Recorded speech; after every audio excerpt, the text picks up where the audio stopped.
1 million या फिर 10 लाख साल बाद क्या होगा कि अगर इंसान को सिविलाइजेशन दोबारा से बनानी पड़ जाए। आज 85% लोग ऐसे हैं जो कोई ना कोई रिलीजन फॉलो करते हैं, किसी ना किसी गॉड को मानते हैं, लेकिन फिर भी जब भी कोई साइंटिफिक डिस्कवरी होती है हमेशा रिलीजन को ही एडजस्ट करना पड़ता है, which is kind of a good thing. अब सोचो कि अगर किसी एक्सटिंक्शन लेवल इवेंट की वजह से सारे ही रिलीजियस और scientific evidence, books, relics, temple, lab सब कुछ ख़त्म हो जाए तो क्या होगा? कौन सा सच 10 मिलियन साल बाद वापस आएगा? और बड़ा सवाल ये है कि क्या वो सच वैसा ही रहेगा जैसा आज है या फिर बदल जाएगा? ये सोचना भी थोड़ा अजीब है नहीं कि अगर सब कुछ ख़त्म हो जाए तो क्या रिलीजन फिर से वैसे ही वापस आएगा जैसा आज है, या फिर जब साइंस ये सारी चीज़ें रीडिस्कवर करेगा तो क्या वही सारी जानकारी वापस आएगी जो आज हम जानते हैं?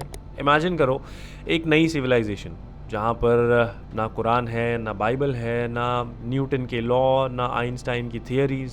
कौन सी चीज़ वापस आएगी, जेनेसिस या ग्रेविटी? यहाँ कुछ बड़े सवाल सामने आते हैं।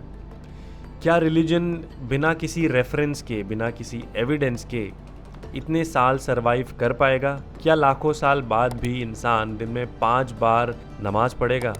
क्या हम दशहरे में लाखों साल बाद रावण के पुतला ही जलाएंगे? या फिर क्या इंसान इतने सारे गॉड्स को उसी नाम से बुलाएगा जैसे यावे, हनुमान या जीसस? एंड सिमिलरली जब लॉ ऑफ मोशन रीडिस्कवर होगा क्या वो सेम ही रहेगा या फिर बदल जाएगा? Now I know it sounds a little stupid, but hey, we are talking about religion here. Everything is stupid, pretty stupid actually. Keep watching.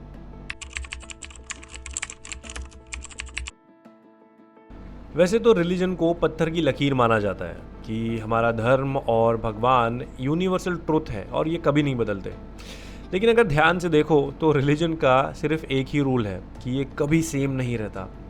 जैसे कि वैदिक टाइम्स में cattle sacrifice was completely allowed, polygamy was completely allowed.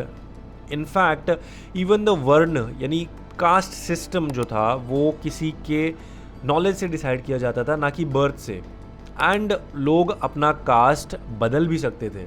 But look at us today, it's as if it's a completely new, completely different religion that we're looking at. And ऐसे ही 25th December एक pagan festival हुआ करता था called Saturnalia. It was nothing about the birth of Christ or about Christmas. And since we're talking about Christ, why on earth do we have so many versions of the Bible? Why? I mean, there's New King James Version, there's King James Version, there is international version or something like that. There is Christian Standard Version. I mean, seriously, where is the Jesus version of the Bible? Don't you guys need that one? And similarly, इस्लाम के founding के first 100 years में जो मस्जिदें बनी थी उन सब का किबला direction was towards the city of Petra which is in Jordan, ना कि towards Mecca which is in Saudi Arabia. दुनिया के कुछ सबसे बड़े जो रिलीजन्स हैं वो आज की डेट में वैसे है ही नहीं जैसे वो ओरिजिनल थे. They are completely fabricated. Have you guys notice कि कैसे एक ही फेस्टिवल अलग अलग जगह अलग अलग तरीके से मनाया जाता है? दिस सिंपली शोज कि कैसे रिलीजन बार बार सर झुका देता है, कभी लोकल कल्चर के आगे तो कभी लॉ के आगे.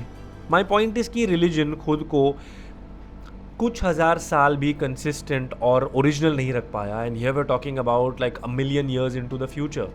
और ये चेंजेस इसलिए भी नहीं है कि कुछ नया एविडेंस सामने आया which adds up to the old knowledge. It's just very arbitrary, very random. It just comes out of nowhere. Science की सबसे बढ़िया बात यह है कि ये भी बदलता है but it keeps on adding. जैसे कि एंशिएंट साइंस ने हमें बताया कि वो जो आसमान में दिख रहा है वो एक सेलेस्टियल बॉडी है. मिडीवल साइंस ने हमें मून का डिस्टेंस बताया और मॉडर्न साइंस ने हमें मून तक लेकर गया. This is how science keeps on evolving. Newton ने हमें ग्रेविटी बताई एंड आइंस्टाइन ने हमें relativity, and they work well together. This simply tells us कि जब भी साइंस इवॉल्व होता है, it simply adds to the old knowledge. वो पुरानी नॉलेज को इवॉल्व करता है, उसे मजबूत करता है, ना कि उसे रिप्लेस करता है।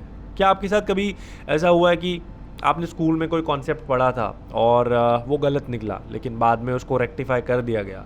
जैसे मुझे अभी याद आ रहा है कि एक इंसिडेंट था जहाँ पर काफ़ी लोग इस चीज़ से नाराज़ भी हुए थे, क्योंकि प्लूटो को डी क्लासीफाई कर दिया गया था as a planet, and that was pretty sad to be honest, but of course it was reclassified as a dwarf planet.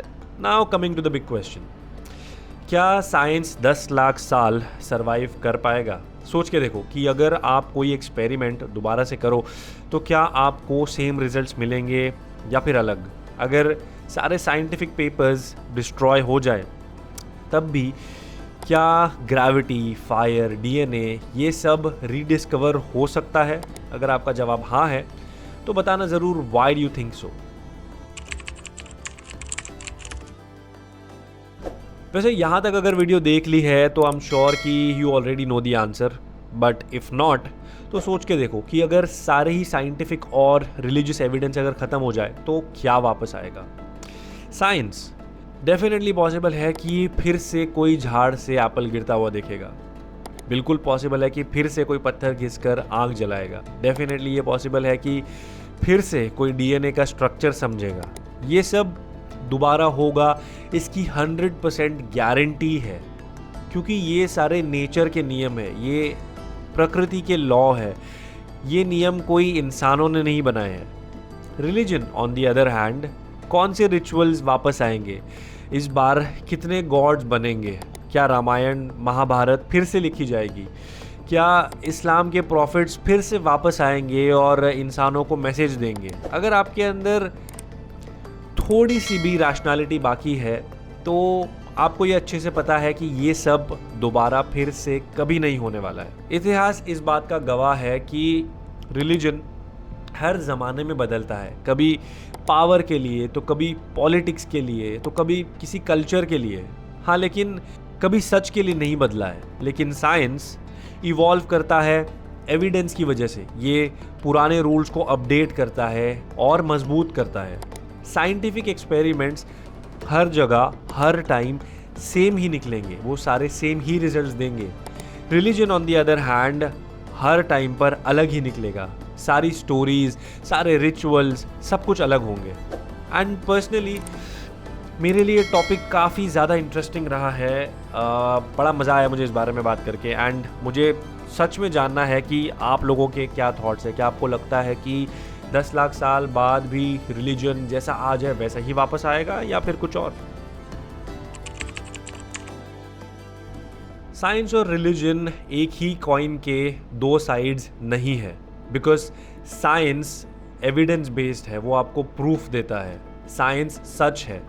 Religion on the other hand is very random, ये हर ज़माने में बदल जाता है बिना किसी प्रूफ के। आई मीन हिस्ट्री को ही देख लो, जितनी भी सिविलाइजेशन एक्सटिंक्ट हुई है from the Romans to the Mayans, उन सब के रिलीजन उनके साथ ही एक्सटिंक्ट हो गए।